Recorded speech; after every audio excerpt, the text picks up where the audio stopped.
ناظرین ہم بات کریں کراچی کی صورتحال پر، جہاں پر سو موٹو بھی چل رہا ہے، اس پر ڈے ٹو ڈے ہیئرنگ بھی ہو رہی ہے۔ اس سے پہلے ہم نے آپ کو کچھ خطوط بھی دکھائے پروگرام کے پہلے۔ ایسے میں ہمارے ساتھ موجود ہیں حنیف عباسی صاحب اسٹوڈیوز میں، اس وقت ہمارے ساتھ ڈاکٹر عامر لیاقت حسین صاحب کراچی سے، اور ہارون رشید صاحب راولپنڈی سے ہمارے ساتھ موجود ہیں۔ بہت شکریہ تمام مہمانوں کا ایک مرتبہ پھر۔ ڈاکٹر عامر لیاقت حسین صاحب، آپ سے دوبارہ آغاز کرنا چاہتا ہوں۔ جی آپ کو ایم کیو ایم سے کیوں نکالا گیا تھا؟ کل کہا گیا کہ آپ ڈسپلن کی خلاف ورزی کی تھی، جس کی وجہ سے آپ کو فارغ کیا گیا ایم کیو ایم سے؟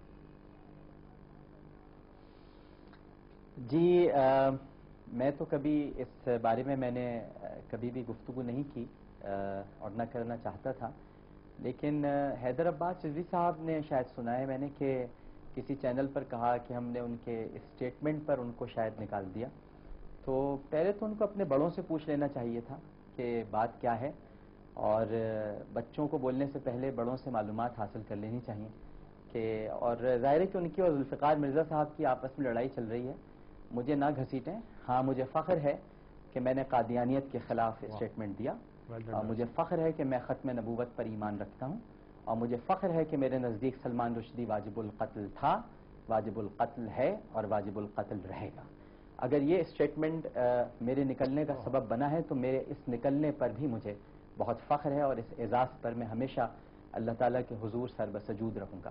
لہٰذا ان باتوں کو میرا خیال ہے کہ اگر یہ نہ رہتی، ظاہر نہ کی جاتی، تو یہ ٹھیک ہے۔ آپ نے اپنے طور پر کہہ دیا تھا کہ جی ہم نے ان کو اور نکالا بھی نہیں، بلکہ 2007 میں تو میں نے استعفیٰ دیا تھا۔ میں واحد اسمبلی کا ممبر تھا جس نے لال مسجد کے مسئلے پر اختلاف کرتے ہوئے استعفیٰ پیش کیا تھا، اور سلمان رشدی کو جو سر کا اعزاز دیا گیا تھا تو میں نے یہ کہا تھا کہ ہم وار آن ٹیرر کا حصہ بنے ہوئے ہیں، اور ایک منحوس ترین انسان کو، کائنات کا منحوس ترین اور ملعون ترین آدمی جس پر پوری امت مسلمہ کا اتفاق ہے کہ وہ گستاخ رسول ہے، اسے سر کا اعزاز دیا جا رہا ہے۔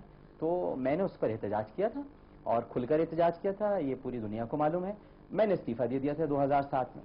2007 سے لے کر 2008 تک تو مجھے نہیں نکالا گیا، لیکن ختم نبوت کا جب ایشو ہوا، اور میں آج بھی آپ کے پروگرام پہ آن ریکارڈ کہتا ہوں کہ نہ میں نے کبھی کسی احمدی یا قادیانی کو واجب القتل کہا، نہ یہ کہا کہ انہیں قتل کر دیا جائے، بلکہ خاص طور پر اس وقت میرے اس پروگرام کو بنیاد بنا کر نہ جانے کن نادیدہ قوتوں نے 2 قادیانیوں کو قتل کیا، جس کا الزام بھی مجھ پہ تھوپ دیا گیا، اور آج تک میں اس کا جواب دیتا رہتا ہوں۔ میں تو آپ سے یہ کہوں گا کہ میرا دین، میرے سرکار ہمیں یہ سکھاتے ہیں کہ کسی ایک انسان کا قتل پوری انسانیت کا قتل ہے، نہ ہم قتل کو صحیح سمجھتے ہیں اور نہ جائز مانتے ہیں۔ وہ الزام لگا تھا کیونکہ انہوں نے کہا کہ جی ڈسپلن کی خلاف ورزی کرنے پر ڈاکٹر عامر لیاقت حسین صاحب کو پارٹی سے نکالا گیا۔ دیکھیں پتہ نہیں جی، وہ اگر ڈسپلن کی خلاف ورزی ختم نبوت پر ایمان ہے تو یہ خلاف ورزی تو میں قیامت تک کرتا رہوں گا بھائی۔ بالکل درست۔ عباسی صاحب انہوں نے تو اپنا پہلے میں ڈاکٹر صاحب کو سلام پیش کرتا ہوں ڈاکٹر صاحب، اور ڈاکٹر صاحب اس حقیقت کا مجھے ڈے 1 سے معلوم ہے، اور میں آپ کی عظمت کو سلام پیش کرتا ہوں، اور اس کے علاوہ اور کوئی دوسری بات نہیں، میں آپ کی جگہ گواہی دیتا ہوں، اور میں سمجھتا ہوں کہ آپ نے ہمارے لیے بھی ایک جذبہ ایمانی پیدا کیا ہے، ہر مسلمان کے لیے جس کے ایمان ہی مکمل نبی پاک صلی اللہ علیہ وسلم کے بعد ہوتا ہے۔